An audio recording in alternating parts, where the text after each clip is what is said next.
Bring me Invincible! What's poppin', yo? Welcome back to another YouTube video, and today we're taking a look at one of many 3D printed Invincible figures. I did get this from AliExpress for 50p, which I think is an insane level bargain. To be fair, I think I did a great job at finding this, because for like 30p, 50p isn't very bad at all. So opening up the box, he does come with quite a few different accessories. So we have the closed fist hand here, which does connect to the ball joint on his wrist. And then we have the open palm, which is one of the hands which I have on my Invincible here. And then we have the other one, which does have his hands a little bit open so he can hold stuff.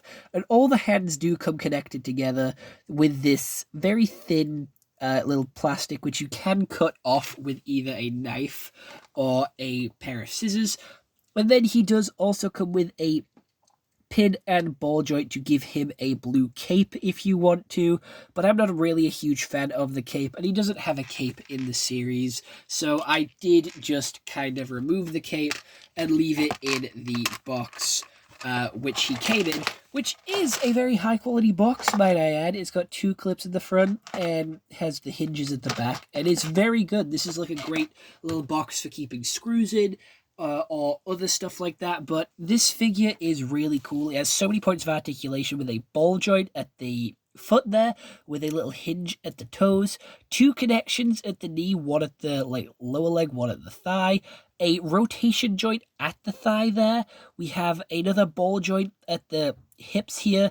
We have a little connection at the hip here so you can make him lean left or right, a chest connection, a shoulder connection, a upper arm connection, like a bicep connection where you can rotate the bicep, one at the bottom of the bicep, one at the top of the forearm, one ball joint at the wrist, one at the lower neck, one at the higher neck, and he doesn't have a mouth expression, but he does have very high quality sort of eye molding and ear molding, and even hair sculpt as well looks really cool.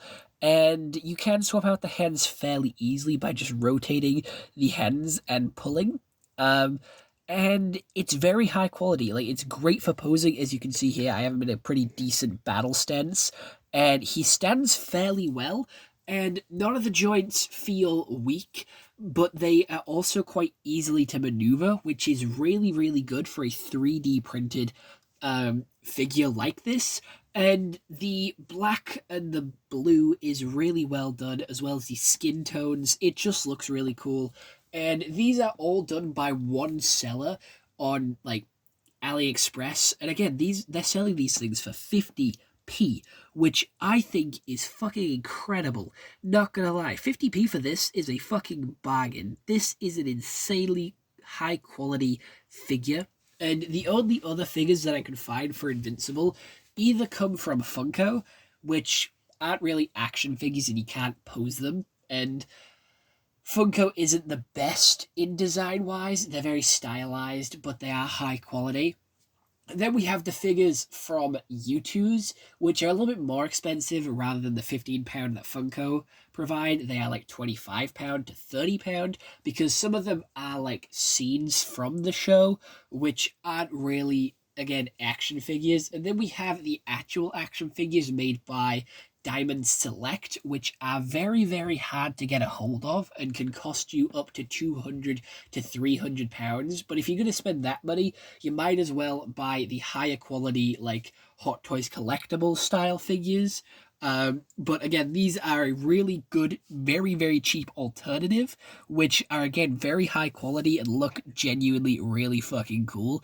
Like, I don't know why he has a butthole, but there is like a back connection there, again, if you do want to add a cape on. And it is just a really cool figure. Like, I have him in a battle stance, and I do have 3 of these bad boys, which I will be talking about over the next couple of days, with hopefully, fingers crossed, more on the way.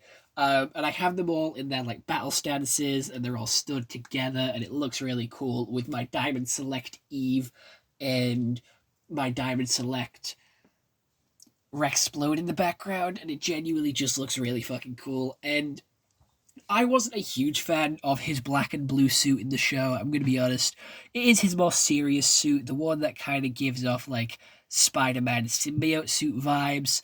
But again, I don't know. It looks a lot more serious and isn't as cool. I don't think. Like they just take away the yellow and that's it. They just take away the yellow and replace it with the blue, and I just feel like it takes away from like the personality of the suit and makes it a little bit more.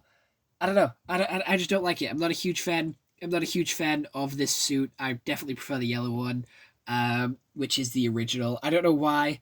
I just prefer I just prefer the blue one. No, I lie. I just prefer the yellow one. The yellow one looks a little cooler, in my opinion. Like this one is definitely a good one for serious moments and definitely fit the vibe of the season, but it's just not for me. Not my favorite one. I prefer the other one, which I'll be taking a look at in the next couple of days. So, other than that, I hope you all enjoyed this YouTube video. I'll see you all next one. Hope you all have an excellent day, and goodbye. Stay home and stay safe.